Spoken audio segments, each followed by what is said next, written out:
بچوں آج ہم نے پڑھا سبق میرا وطن.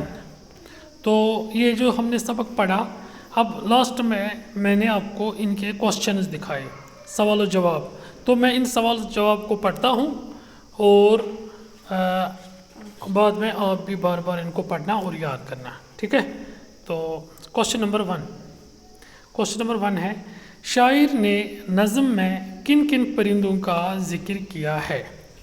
جواب ہے، شاعر نے نظم میں چڑیا، طوطا، مینا، مور، کوئل، بلبل، قمری اور چکور کا ذکر کیا ہے. یہ ہوا ہمارا کوشچن نمبر 1. اب ہے کوشچن نمبر 2. دلکش چمن کس کو کہا گیا ہے؟ دلکش چمن کس کو کہا گیا ہے؟ جواب، دلکش چمن ہمارے وطن ہندوستان کو کہا گیا ہے. دلکش چمن ہمارے وطن ہندوستان کو کہا گیا ہے. تیسرا سوال ہے، فردوس کا اس چمن پر گماں اس مصرعے سے کیا مراد ہے؟ ہے فردوس کا اس چمن پر گماں اس مصرعے سے کیا مراد ہے؟ جواب، اس مصرعے سے مراد یہ ہے کہ شاعر کو اپنا وطن ہندوستان جنت کی طرح خوبصورت معلوم ہوتا ہے. اس مصرعے سے مراد یہ ہے کہ شاعر کو اپنا وطن ہندوستان جنت کی طرح خوبصورت معلوم ہوتا ہے.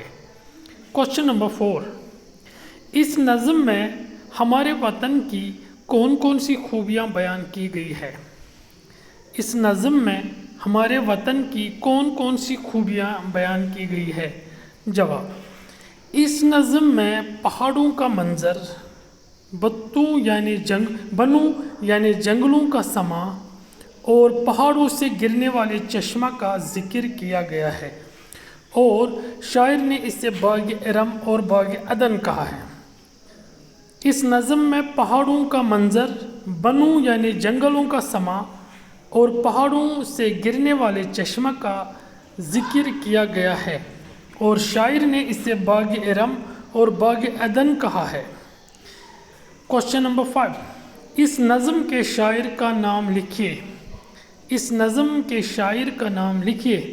جواب، اس نظم کے شاعر کا نام شفیع الدین نیر ہے. اس نظم کے شاعر کا نام شفیع الدین نیر ہے. کوشچن نمبر 6، شاعر اس نظم میں کیا پیغام دینا چاہتا ہے؟ شاعر اس نظم میں کیا پیغام دینا چاہتا ہے؟ جواب، شاعر اس نظم میں یہ پیغام دینا چاہتے ہیں کہ اس کا وطن بہت ہی خوبصورت اور جنت کی مانند ہے. شاعر اس نظم میں یہ پیغام دینا چاہتے ہیں کہ اس کا وطن بہت ہی خوبصورت اور جنت کی مانند ہے. اوکے، خدا.